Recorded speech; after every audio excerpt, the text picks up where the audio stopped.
Assalomu alaykum. Mana pomidor karam bolgarskiga ekilgan. Bu tomonga 4 sotik joyga kartoshka ekilgan. Mana bitta yangilik dehqon aka ukalarimizga kartoshkani ichiga o't bosib ketgandi, juda katta miqdorda.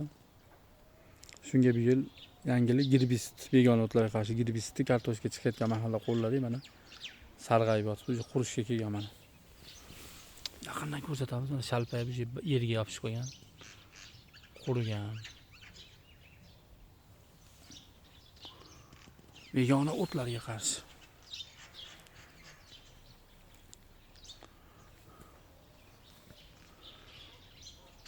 Kartoshka ko'rinmaydigan darajada o't bosib ketgan.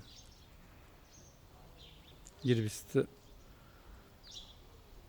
yangi bir qo'llab ko'rdik, natijasi zo'r bo'ldi, mana xudo xolasa.